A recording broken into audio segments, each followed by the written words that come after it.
we are going to be connected with our correspondents across the country, and we are starting from Tema. Environmental experts are discussing plastic incineration and the effect of plastic pollution on the environment. Experts are suggesting a massive campaign against single plastic use, considering the danger it poses to the environment. Our Tema regional correspondent, Michael Dewoni, joins us live for some more updates. Hello, Michael. Thank you for joining us. Yeah, thank you so much, Winifred. Yes, plastics has been an age-long problem. What's the latest on that front? Yeah, like you said, it's been an age-long problem. Yourself, you are a massive advocate in this particular area when it comes to water and wash areas, and in terms of dealing with particularly plastic. But what is new, and that has caught our attention at this particular conference where they are engaging a number of media personalities, has to do with anti-incineration.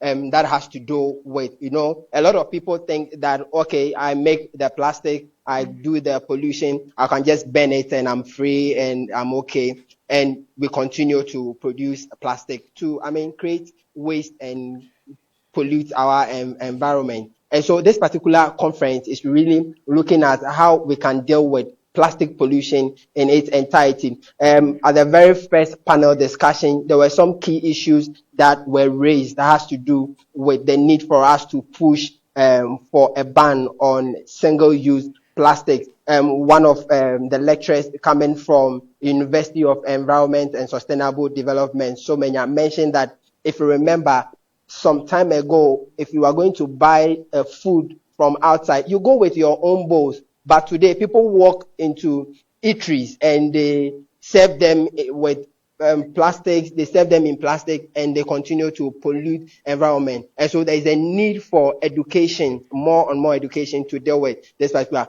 But we want to engage the project manager when it comes to Green African Youth to tell us about this particular conference and what they want to achieve. Because we've been speaking about plastic pollution. What new are they doing to make sure that we win this war against plastic pollution?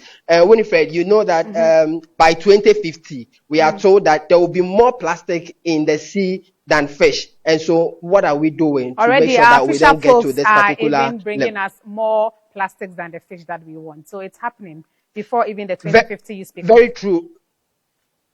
Very true, Winifred. You know, the close season just ended. Yes. Fisher folk have been telling us that they are not really getting the fish that they need to get. And so it's very true. The plastics are already beating us, and we need to rise up to the occasion to beat this plastic. Right. Thank you so much for joining us live on Real Time. Thank you very much. Yeah, plastic pollution has been something we've been talking about. What is new and what are the things that we are doing here? Kindly tell us your name and the organization. Okay, so thank you very much, and good afternoon to all your viewers. I am Mabel Namokolaye, and I'm the project coordinator for Green African Youth Organization, and I am actually the project lead for this current project, that is Anti-Incineration and Plastic Pollution. And thank you very much for your question. What are we doing to beat the plastic menace? So currently, awareness have been created, and a lot of people know about the plastic pollution situation in Accra. They're leading them to create more jobs out of the pollution.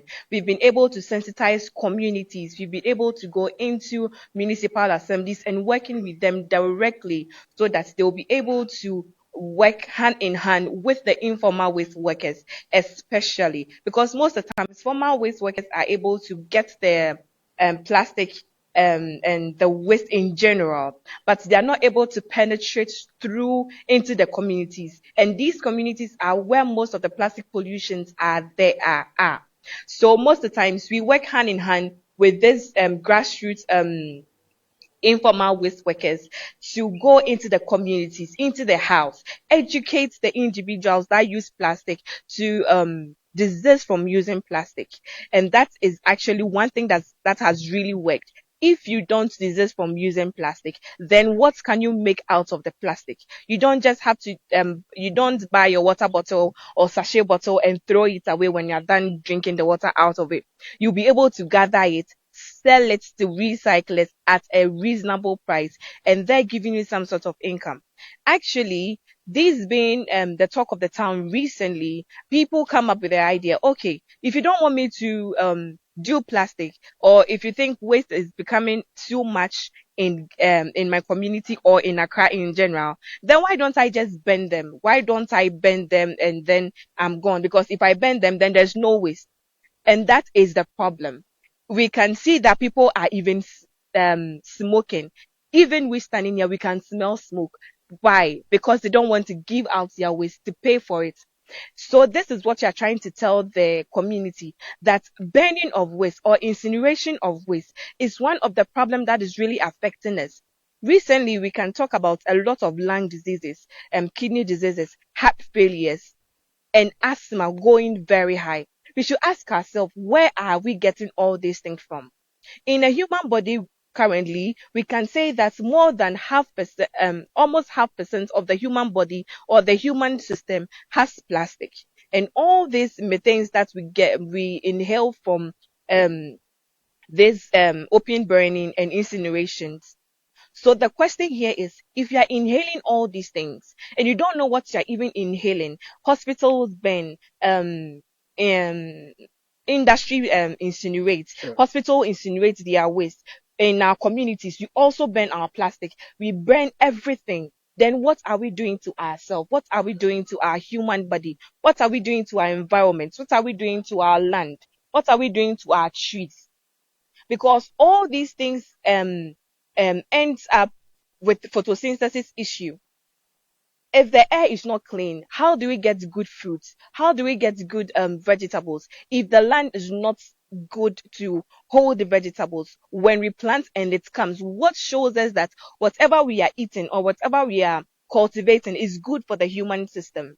So all these things we are putting into consideration to tell the environment that yes, awareness have been created on plastic pollution. We are trying to find solution to it, but in the course of finding solution to it, we shouldn't create problems in the line of causing getting Okay. solution to it. Yeah. So what do you want to achieve, particularly with this particular conference, that you have brought a lot of media together to do this campaign against plastic? Because it is not just a recent problem; it's been an old age. What do you want to achieve quickly with this particular campaign so that we see some progress? Sure. So thank you very much for that question. It's very insightful. So one major thing that I want to achieve with using the media or putting the media together is to create awareness. So I know the media is the strongest voice in every country. Every country can have. They are the watchdogs for the country. They are intermediated. They are the mediators for the government and the people. The little knowledge I know about media is that. So if you are able to penetrate and get to the media and tell them that, hey, what we are looking at now as a problem solver is rather a problem that we are causing for ourselves, then it will be able to reach the mass ears to know that incineration and plastic is actually a problem. It is not a solution. Yes. So that is what you're trying to attain. Get the media to create awareness about it and tell the mass people that incineration, open burning, and plastic is not the best option. We should actually look at other alternatives, trying to go to our old ways of using ceramics, our old ways of carrying our own baskets to the market, carrying our own sacks to the market and everything. We should try and use more sustainable means of living rather than individual or single use things. Yes, that is what you're actually trying to get across to the people. Thank you so much. We'll come back to you to finish up with that. But among the speakers for this particular conference is the AMA engineer who is also looking at environment. We want to get closer to him to tell us he's been proposing some major reforms when it comes to dealing with plastic pollution. Thank you so much, sir, for your time. Your name and the department in the AMA. Greetings to your viewers Sure. out there. I'm Victor Kote, and I'm the Deputy Head of the Department of the Waste Management Department of Oh, okay. Waste Management. The waste management. Yeah. So looking at Accra, in terms of plastic pollution, what is your impression with regards to the number of plastic we are producing daily? In 2020, we did a waste characterization study of the waste that is generated in Accra, and realized the quantity of waste of plastic in the waste stream is increasing. Now, from around the latter part of 2000, the plastic component is about 13%. Wow. Now, as of 2020, plastic is over 16% by weight, and that's quite enormous because plastic is very light. So if you have 16% of waste being plastic, you can imagine the volume. And in AMA, we have a climate action plan. And one of our priority action is to divert waste from landfills because now it's becoming very difficult to get land to construct landfills because the competition. The landfill side is almost full. It is full, actually. It's full. Yeah, it's full. Yeah. And then the competition we are facing from real estate developers is making it extremely difficult and then expensive to construct landfills. So we are looking at diverting waste from the landfill so that will improve, we expand the lifespan or prolong the lifespan of the various landfills. And then having said that, many of these activities are targeted at households because AMA we have a climate action plan, but we cannot implement everything without involving the households. So we are doing that through ownership. Our principles of citizens engagement is ownership, participatory, and then equity. So households are very, very key in this respect. And then also our informal waste workers, all the informal actors along the service chain, from collection, recycling up to disposal, are also very important. You know, recycling of plastics is an informal, is over 80% informal activity. So that tells you the importance of the informal sector in this respect. We cannot do away with them. And the informal sector, the recyclers especially, they are also facing challenges because we do not separate our waste at source. You know, some of the plastics or the recyclables are stained by the organics. So it means recyclers have to spend more to wash the plastics before they recycle, and that increases the cost of recycling. So we are looking at implementing a citywide source separation program so that we have a cleaner material for recyclers, and then also by composting organics that are collected separately, we have a better quality compost for urban gardening as well as gardening within the city. Yeah. You mentioned in your presentation that you are looking at coming up with a bylaw that will make segregation mandatory. But before that, you also need to look at putting in place the necessary infrastructure to make sure that when this bylaws comes into place, they're able to go by. How far with that particular bylaw, and what are we going to be looking at in terms of infrastructure? Yeah. Okay. So to give you a little background, the AMA bylaws, as it stands now, does not mandate households to separate their waste at source. So, for example, if a citywide source separation is implemented now, without reviewing the bylaw, you cannot take punitive action against households or businesses that do not separate their waste. So we want to review our bylaw, but we need to do some gap analysis to identify some gaps apart from the bylaws. In the course of reviewing the bylaw, you have to identify all the gaps in there. As you said, if reviewing the bylaw or coming up with a bylaw that to mandate households to separate, it's quite easy. Within maximum a year, this will be ready. But if you don't have the facilities that to handle the separated waste, then you only end up increasing your collection costs because you don't have facilities you don't have sufficient facilities to treat the organic waste. You don't have facilities to treat the plastics. So although households may separate, in the end, collection companies or the informal collectors will collect everything and then put them together, and then the whole thing will land in the landfill. And you cannot take action against a household because the law does not mandate them to do such separation. So you want to do all these things before we start the pilot very soon. But before the citywide implementation, we have to make sure that we have sufficient facilities to handle the various fractions of waste, as well as having the bylaw in place that will mandate the households to do the separation. So we Yeah. are so grateful for your time. We will Thank you have too. some And more then, opportunity yeah, with you to have more discussion into details with this particular. You want to say some final word? yes, there are very little things that we can do Okay. at the household level that will reduce the consumption of plastics. Over of plastics are used as packaging. For example, if you want to buy a bankun on Yeah. the street, Yeah. they put the bankun in polythene, they tie the soup or the stew in polythene, and then give you another polythene bag that you take home. And all these are single-use plastics.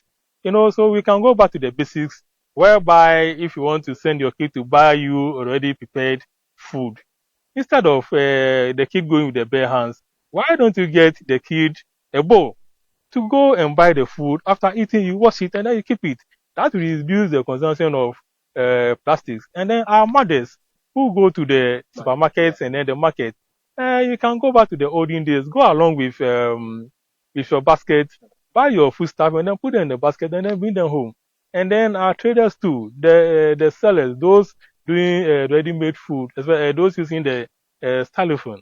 They can also use paper bags, and then paper. They have some packs that are made of paper that they can use in serving food instead of the styrofoam, and that will reduce the amount of quantity of plastic that is being used within the system.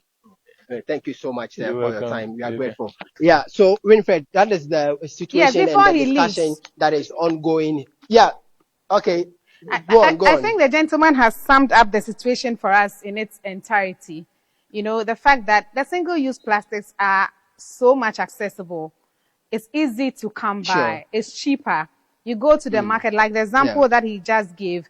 You go to the market to shop, and at every store that you go, every unit, you are given a polythene bag to package your stuff Polythene, for you. yeah. How do we change this narrative if the very people we are telling to change from plastics are having it free of charge, easily accessible? What do we do? There has been conversations about the ban, but we keep going back and forth with it. Now we are talking about a bylaw, and it looks like a vicious cycle here and there.